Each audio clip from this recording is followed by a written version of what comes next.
bonjour à toutes et à tous. Je suis ravie d'être auprès de vous ce matin. Je suis Marie Guillemot, présidente de KPMG en France, et je vais présenter dans quelques minutes Eric et Gilles avec lesquels nous allons échanger au sujet d'un point extrêmement important qui est la confiance que l'on peut avoir en l'IA, ou comment l'IA, par une gouvernance, par une éthique, par une intégrité, peut être un facteur de progrès et ouvrir sur des nouveaux modèles responsables, durables et surtout humains.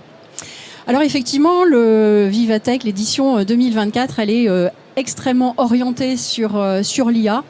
Et dans tous les secteurs d'activité, cette IA va révolutionner les entreprises, va également aussi révolutionner la façon dont on vit. Alors révolutionner, on verra, c'est peut-être un grand mot, hein, Gilles, tu nous le diras. Mais ça va changer, effectivement, notre rapport au travail, notre rapport entre nous.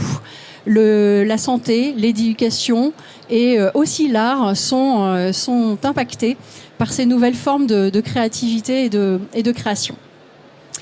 Alors maintenant, l'IA, c'est effectivement important de pouvoir l'embrasser. On voit des formidables opportunités, pour autant qu'on en comprenne bien les enjeux et qu'on maîtrise aussi la finalité, ou en tout cas qu'on s'interroge sur cette finalité et les biais possibles de l'IA. Et ça tombe bien, puisqu'en fait, c'est aussi la vocation que l'on a chez KPMG de pouvoir accompagner nos clients sur ces questionnements importants, fondamentaux, et puis de pouvoir les aider, les accompagner à développer des modèles, des modèles durables, où l'humain a pleinement sa place et même est au cœur de tout.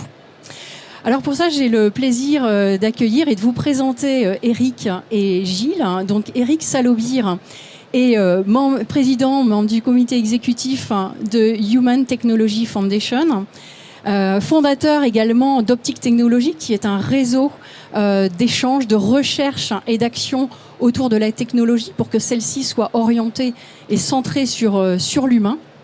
Et puis Gilles Moïse, qui est président de la start-up Récital, une start-up d'intelligence artificielle, puisque Gilles est docteur en intelligence artificielle. Et cette start-up traite des documents, du langage, et apporte des nouvelles solutions aujourd'hui. Et Gilles nous apporte aussi un point de vue optimiste, positif sur l'IA. Et je pense que c'est très intéressant aujourd'hui de pouvoir s'en inspirer. Alors pour ça, on va essayer de parcourir dans quelques minutes qui nous sont offertes plusieurs sujets autour de l'IA, l'éthique, la gouvernance. Et on va commencer d'ailleurs par le sujet de la gouvernance. Quand on a vu cette formidable expansion de l'IA, notamment portée par le grand public presque, les usages du grand public, cet engouement l'année dernière, on voyait les opportunités, on voyait finalement un phénomène de mode. Et aujourd'hui, évidemment, on se questionne, on s'interroge sur l'impact et la finalité de cette IA. Et ça tombe bien, 94% des dirigeants, dans une étude récente d'IBM et Cohn Zender, déclaraient que pour eux, la gouvernance autour de l'IA était décisive pour pouvoir l'embrasser complètement. Alors ma question pour vous, c'est justement quels seraient pour vous les piliers fondamentaux d'une gouvernance solide et humaniste, j'allais dire, autour de cette IA. Qui veut commencer? Alors, je commence. Bonjour Marie, bonjour à tous, ravi d'être là. Moi, ce que je dirais dans un premier temps, c'est qu'effectivement, il y a une hype et deux choses. Un, ce qui est important, c'est d'utiliser l'IA quand on a besoin d'IA. C'est-à-dire que souvent, on a l'impression qu'il y a une espèce de technosolutionnisme où on a une technologie et on va lui chercher des cas d'usage. Je pense que c'est le contraire. Il faut partir des cas d'usage. Il faut partir des besoins des personnes. Et ça amène à mon second point. Ça veut dire placer l'humain au centre. Tout le monde dit qu'il veut mettre l'humain au centre. Il faut être honnête. Personne ne va dire non, moi, l'humain, c'est pas important pour moi. Mais placer vraiment l'humain au centre, ça veut dire être capable de comprendre les vrais besoins des clients, des collaborateurs, des collaboratrices. Et ça veut dire que cette gouvernance, à mon sens, elle doit être vraiment beaucoup plus bottom-up que pour d'autres types de technologies. quand on déploie un truc du style SAP, de toute façon, on le déploie et tout le monde est censé s'y plier. Si vous déployez une technologie, par exemple, d'aide à la rédaction d'email, ben, les collaborateurs vont l'utiliser ou pas en fonction du fait que ça leur plaît, que ça leur plaît pas, qu'ils se sentent reconnus, pas reconnus. Je prendrai juste un exemple. Il y a un test qui a été fait par une entité, je ne peux pas révéler laquelle, mais comme la loi en Europe oblige, quand quelqu'un est en contact avec un système d'intelligence artificielle, de l'indiquer, eh bien, en bas, il y avait marqué cet email a été écrit avec une intelligence artificielle. Levé de bouclier des collaborateurs qui disent mais moi je ne suis pas le secrétaire de l'IA, je suis désolé. Et on a changé la phrase et en bas il y a marqué monsieur un tel ou madame un tel a écrit cet email en étant aidé par une intelligence artificielle. C'est complètement différent. Et en fait, c'est beaucoup ça dans les cas d'usage, dans la façon dont on déploie, c'est vraiment prendre conscience de ce qui est, de ce que sont les vrais besoins. Et puis, je pense que c'est important. Moi, nous, au sein de la Fondation, on plaide beaucoup pour une éthique by design. C'est extrêmement important dans ce cas-là, puisqu'on construit from scratch des cas d'usage, d'avoir cette approche éthique et cette prise en compte des risques.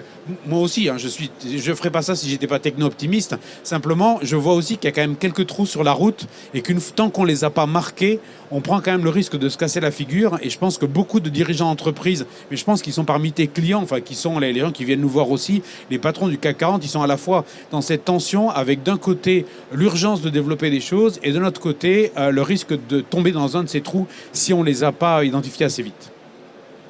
Exactement. Peut-être d'autres best practices ou d'autres réflexions, Gilles? Oui, alors moi, sur l'approche bottom-up, complètement d'accord, d'autant que ça n'a jamais été aussi simple d'essayer ça. Je veux dire, tout le monde a essayé ChatGPT, il suffit de lui parler, il nous répond.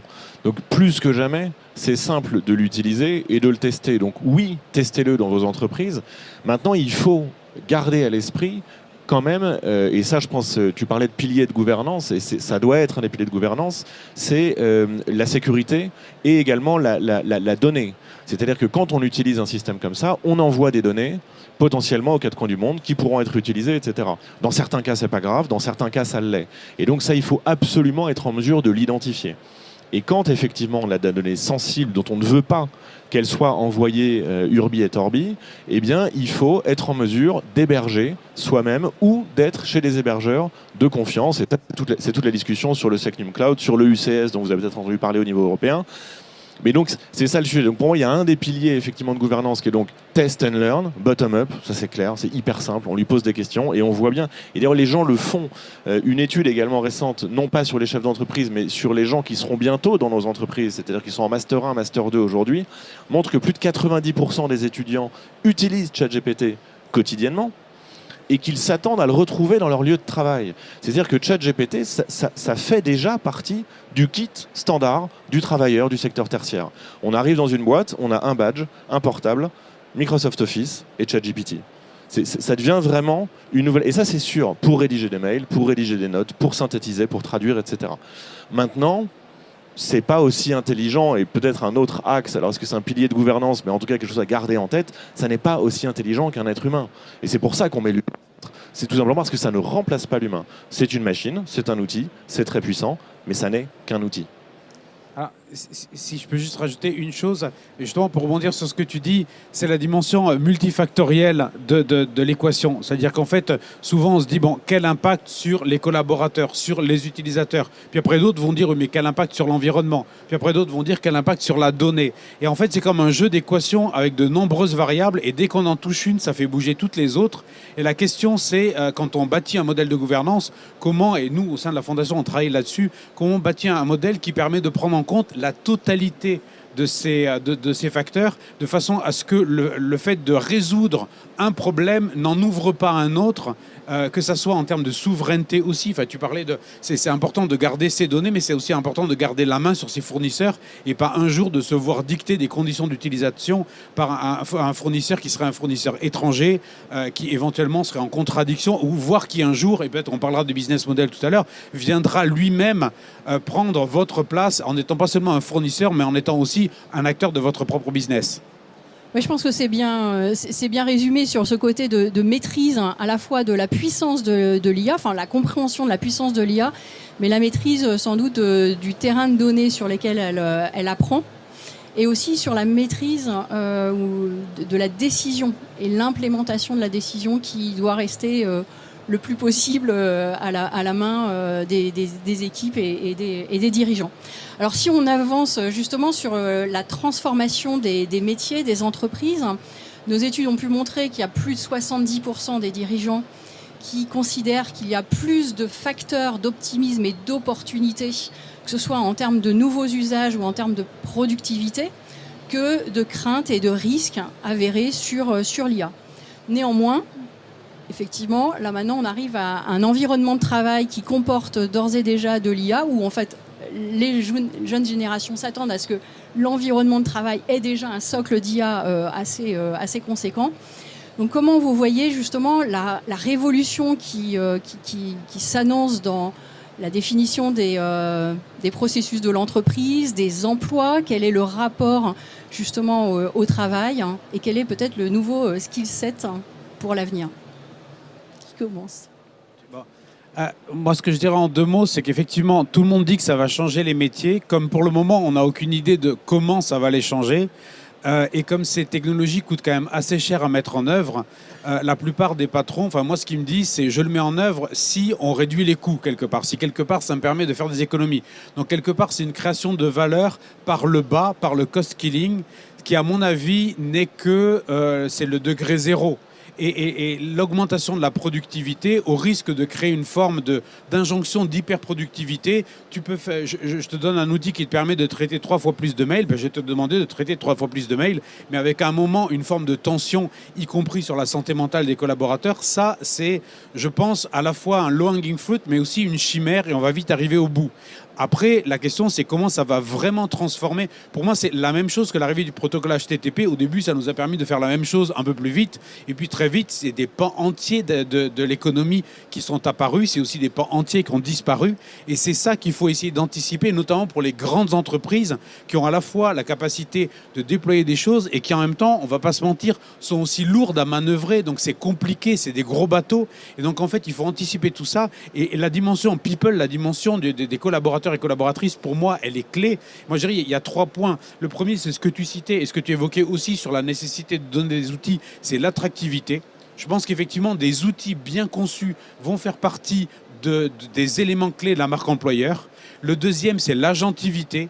C'est-à-dire qu'en fait, on voit bien que certains de ces systèmes, en fait, donnent du pouvoir aux gens qui ont des machines qui bossent pour eux. Et puis, il y a quand même toute une partie des gens qui bossent pour des machines. Si vous prenez un Uber, le chauffeur Uber, il bosse pour un algorithme. Hein, il fait ce que lui dit l'algorithme. Et ça, on se rend compte qu'en termes d'attractivité, ça ne crée pas du tout la même chose. Et puis, le dernier élément, peut-être, c'est l'employabilité. Et là, je pense que ça a toujours été une responsabilité des dirigeants d'entreprise de cultiver l'employabilité de leurs collaborateurs et de leurs collaboratrices. Mais maintenant, dans un moment où les choses vont bouger extrêmement vite, cette responsabilité, elle est accrue. Et le dirigeant d'entreprise, il doit voir très loin pour commencer à faire manœuvrer ses troupes et commencer à leur donner des skills supplémentaires bien avant que leur service, que leur practice ou que leur département soient impactés. Je crois que... Oui, tout à fait. Et pour aller dans le sens aussi de ce que tu dis, c'est-à-dire que non seulement on gagne du temps, on gagne aussi énormément en qualité. Et ça a été très bien montré dans une étude du BCG de Harvard, il a coupé le son juste à ce moment-là, du BCG, ça c'est dingue quand même. Vous avez déjà de l'IA dans les micros, vous. Hein. Et une étude du BCG de Harvard Business School qui est très intéressante et qui dit finalement l'IA générative certes fait gagner du temps, mais surtout augmente le niveau global. Et donc, ils disent que les gens qui en bénéficient le plus, c'est soit les nouveaux arrivés, soit les gens qui étaient un peu en sous-performance dans l'entreprise. Et ça, effectivement, ils le mesurent assez bien. Et ils disent que du coup, ces gens qui étaient plutôt en sous-performance ou nouvellement arrivés gagnent globalement en productivité et en qualité dans leur travail. Par contre, les gens qui étaient déjà surperformeurs, finalement, l'utilisent moins parce qu'ils savent déjà faire ce que la machine lui propose. Donc en fait, ChatGPT dans une entreprise, c'est l'augmentation du niveau moyen. Et c'est pour ça qu'il faut l'utiliser, parce que ceux qui l'utilisent, du coup, un peu comme une bouée, montent avec le niveau de l'eau. Ceux qui ne veulent pas l'utiliser, coulent. D'où la formation, l'éducation, la refonte des parcours académiques aussi dans certains cas. Un autre rapport sans doute à l'expérience. Et chez nous, c'est super important aussi d'avoir des auditeurs, des consultants qui élèvent le niveau de jeu en termes de jugement critique alors même qu'ils vont utiliser de plus en plus d'IA. Donc je pense que ça aussi, c'est un des challenges de l'entreprise. Et on a beaucoup de dirigeants qui nous disent productivité, oui, on va libérer du temps à valeur ajoutée. Oui, mais ça veut dire qu'il faut qu'on élève effectivement tout le niveau des équipes vers ce type de questionnement et de réflexion. Justement, ce qu'on voit, nous, on a travaillé avec le laboratoire Labor AI, qui est une émanation à la fois de l'INRIA et du ministère du Travail spécialisé sur cette question. Et en fait, leurs études ont montré qu'en fait, toute une partie des collaborateurs et collaboratrices qui utilisent ces systèmes, en fait, c'est quand même beaucoup des cols blancs qui ont beaucoup de latitude, beaucoup de créativité dans la façon dont ils gèrent leur business. Et en fait, toute une partie décide de ne pas utiliser les outils mis à disposition par l'entreprise, mais utiliser d'autres outils, tout simplement pour se ménager des marges de productivité dont ensuite ils font ce qu'ils veulent. Et donc, parce qu'en fait, là aussi, du coup, l'injonction de la productivité n'apparaît pas. Alors, ça pose des vraies questions de sécurité, parce que c'est des outils grand public qui ne sont pas du tout prévus pour ça. Ça pose aussi des questions de management. Et c'est vrai que quand on fournit ce genre d'outils, la question, c'est qu'est-ce qu'on attend en retour. Si on donne l'impression qu'en fait, on va attendre une forme de pression, à un moment, c'est des gens qui sont assez futés et qui sont dans des positions où ils peuvent s'échapper de tout ça. Mais je pense que c'est assez toxique pour le management de l'entreprise, alors que des entreprises font le choix de mettre à disposition des toolkits, de former les collaborateurs et de dire si vous gagnez du temps de productivité, il est pour vous. Vous faites ce que vous voulez, vous prenez du recul, vous travaillez mieux avec vos équipes. On parlait du rôle du manager. Est-ce que vous allez passer plus de temps à prendre soin des gens qui sont dans vos équipes et moins de temps à gérer des plannings? Vous savez, le manager qui dit « Ah non, mais là, moi, je suis en procédure budgétaire, vous ne me parlez plus pendant 3 semaines. » Ça, c'est des choses qui ne devraient plus exister. Peut-être un mot aussi sur ce nouveau management à l'heure de l'IA, où on est sur de l'expérimentation. Donc, d'une certaine façon, on donne une autorisation à l'erreur et à l'échec, à l'apprentissage par l'échec.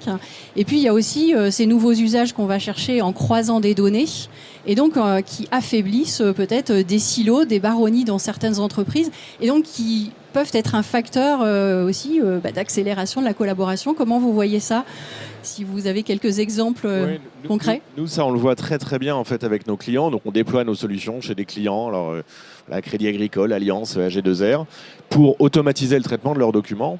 Et ce qu'on voit, c'est qu'en fait, quand on déploie une solution d'intelligence artificielle, tout le monde n'est pas encore habitué à ce type de projet. En fait, le projet IA n'est pas comme le projet IT. Le projet IT, c'était récupérer des règles métiers, les implémenter dans un système, puis s'assurer que les règles ont bien été implémentées dans le système et que le métier a le résultat qui l'attendait, de manière déterministe. Et quand il y a quelque chose qui ne se passe pas bien, c'est un bug. Dans un projet IA, c'est très différent. On ne part pas de règles métiers, on parle de données métiers. C'est-à-dire qu'on part de la data pour les fournir à la machine et pour que l'algorithme de machine learning s'entraîne à comprendre et à apprendre, mais par lui-même, ces règles. Ce n'est pas un expert qui lui donne, il les apprend de la data. Donc en fait, on ne part pas de règles, on part de data. Et d'autre part, quand la machine se trompe, puisque ce sont des modèles statistiques, eh bien, quand la machine se trompe, ce n'est pas un bug. C'est normal, ça arrive. Ça fait partie des erreurs que nous aussi on fait d'ailleurs. Personne n'est parfait. Et ça, c'est un vrai changement de mindset dans la manière dont les projets sont gérés, donc de manière vraiment très pratique, très pragmatique. Nous, ce qu'on voit chez nos clients, c'est qu'il faut également former les gens au projet IA, au fait que les machines qui sont basées sur de l'intelligence artificielle ne sont pas déterministes de la même manière qu'étaient les SAP, par exemple, mais sont des machines qui, parfois, font des erreurs, mais qui, au global, sont bien meilleures. Ce que tu dis me paraît très vrai. Je pense qu'il faut former l'ensemble des collaborateurs. Ceux qui vont avoir le plus besoin d'être accompagnés, paradoxalement, c'est les managers. C'est le middle management. Parce que je vois deux choses. C'est quelque part, ça remet en cause un peu la fonction et le rôle du manager qui, quand je parlais, je moquais un peu de tous ceux qui passent un temps fou à faire de la planification, mais la planification, c'est aussi un pouvoir. C'est sur quelle mission est-ce que je te staffe. Et là, finalement, tout ce pouvoir-là, il est largement remis en cause. Après, on leur demande d'aller beaucoup plus au contact de leurs équipes. Il y a des gens qui sont hyper empathiques et hyper doués pour ça. Il y a des gens pour qui c'est moins naturel. Et là, ça va aussi demander une forme d'accompagnement. Et je pense que vraiment, on a de la part des managers comme ça un espèce de changement qui va être assez radical, pas seulement dans la façon dont ils font les choses, mais même dans leur statut même. Et puis peut-être le troisième point, c'est le fait que tout manager va devoir devenir un manager de changement. Pour beaucoup, le middle management, ça consistait à faire tourner une activité, à faire tourner une practice, à faire tourner un département. Mais là, ça ne va plus être le cas.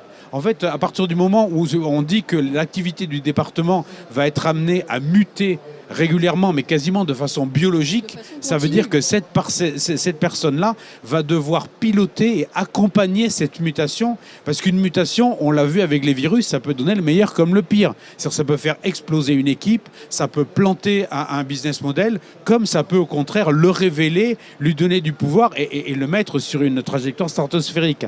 Et je pense que là, il y a de la part de la direction, mais vraiment C-level, la nécessité de mettre en place des plans de formation et d'accompagnement personnel du management, notamment du middle management.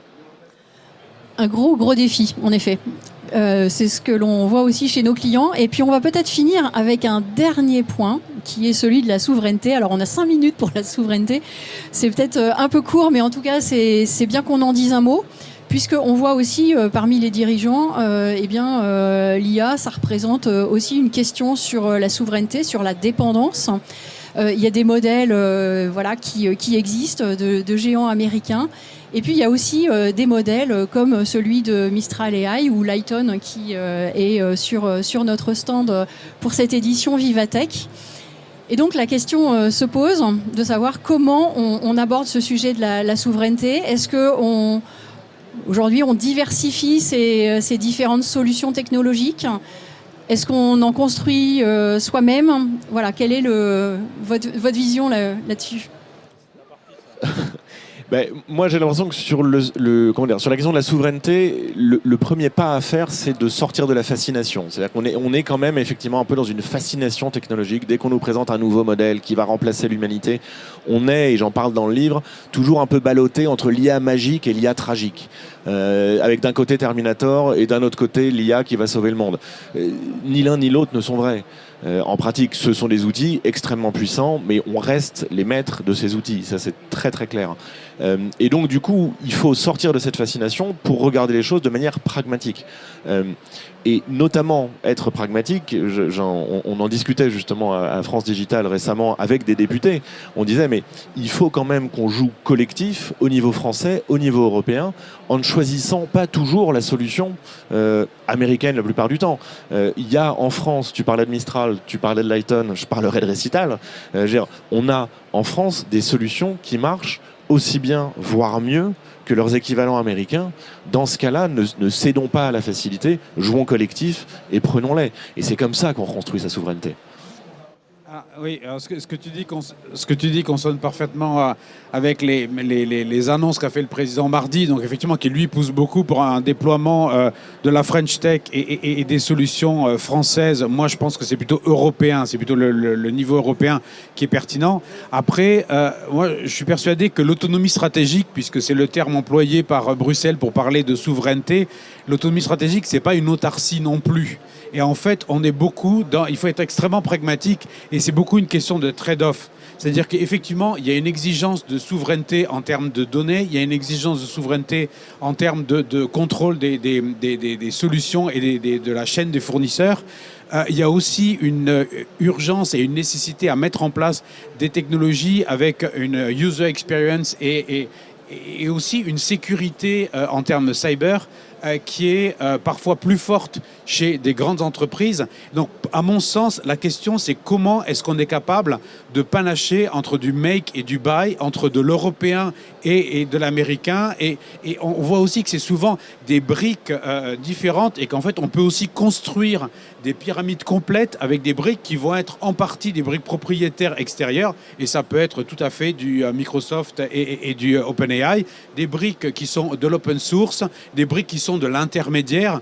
On a pris à l'occasion de Vivatech là, un petit déjeuner avec Mitchell Baker, donc le président de la fondation Mozilla. On peut dire Mozilla, par définition, ils défendent l'open source. Et pourtant, Mitchell est la première à dire l'open source n'est pas la solution à tous les problèmes. Et dans un certain nombre de cas, justement, les solutions propriétaires peuvent s'avérer pertinentes. La question, c'est comment est-ce qu'on fait ces équilibres, ces arbitrages entre sécurité, souveraineté, facilité d'expérience utilisateur utilisateurs, aussi adaptabilité, rapidité de déploiement. Parce que moi, ce qui compte pour moi, et j'entends le président qui dit il faut soutenir la French Tech, il faut soutenir l'ensemble de l'économie française. Donc en fait, la question, c'est quelle est la meilleure solution qui permet, certes, de jouer collectif, mais qui permet à chaque entreprise de vraiment performer et rester au top du marché. Sans perdre de temps. Exactement. Alors, on a une petite minute pour une question ou deux. Est-ce que quelqu'un voudrait s'exprimer pour poser... Bonjour, ouais, je me suis mis juste devant, je profite. En fait, justement, je voulais rebondir sur ce que vous avez dit à la fin parce que j'ai eu l'impression qu'on est passé assez vite. Pour moi, il y a un vrai enjeu que chaque société vraiment s'approprie l'IA. Et je suis content que le dernier point ce soit ce sujet-là parce qu'en fait, j'ai vraiment l'impression, quand vous avez fait le parallèle avec HTTP, que c'est ça en fait. Au début, il n'y avait pas tout le monde qui avait un site internet. Là, aujourd'hui, il n'y a pas toutes les sociétés qui ont leur propre solution d'IA. Et moi, je suis quasiment persuadé que les sociétés qui veulent performer doivent avoir leur propre IA. Et du coup, je voulais continuer sur cette question-là, qui était la dernière, de dire ok, c'est bien de garder ces données, mais c'est bien aussi de les partager. Du coup, comment est-ce qu'on sélectionne? Si demain, est-ce qu'une société veut implémenter une solution, comment sélectionner les données qu'elle veut partager? Ou même un individu, comment est-ce qu'il peut prendre en main la technologie sans se dire en fait, demain, je sais pas où est-ce que ça va partir? Alors, sans faire de page de publicité, de fait, c'est ce sur quoi on travaille au sein de la Fondation et en partenariat avec KPMG, déployer des modèles de gouvernance et des outils qui sont open source, qui sont téléchargeables sur notre site pour essayer de se poser ces questions-là. Moi, je citerai juste l'exemple d'un grand groupe français qui a un pied dans la défense, donc qui, par définition, est obligé de faire extrêmement attention. Mais ils ont été, je trouve, de façon extrêmement futée, capables de cibler les données et les usages qui sont des usages extrêmement restrictifs. Et là, ils ont tout développé, ils hébergent tout de A à Z parce que c'est trop sensible. Des choses qui sont intermédiaires sur lesquelles ils vont bosser sur des clouds de confiance européens avec des partenaires qu'ils maîtrisent, etc.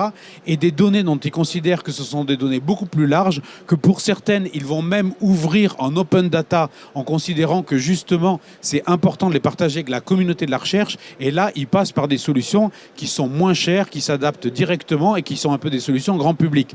Et je trouve que la façon dont ils ont panaché tout ça est peut-être un bon exemple de la façon dont on doit fonctionner. Mais justement, pour faire ça, mais là, très prochainement, on va partager et on communiquera là-dessus des outils justement pour se poser les bonnes questions au bon moment du process de décision et pour essayer de faciliter un peu ce déploiement de la gouvernance. Donc, ceux qui sont intéressés, Marie, Alban, bien entendu, sont là. Zahira, qui est responsable des partenariats, qui est ici de notre fondation, sont là pour justement discuter avec vous de tout ce qu'on déploie ensemble.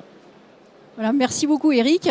Gilles aussi, pour continuer, aller plus loin, donnerons-nous ou pas notre langue ChatGPT, c'est ton ouvrage qui reprend tous ces piliers de gouvernance d'IA. Il faut le lire.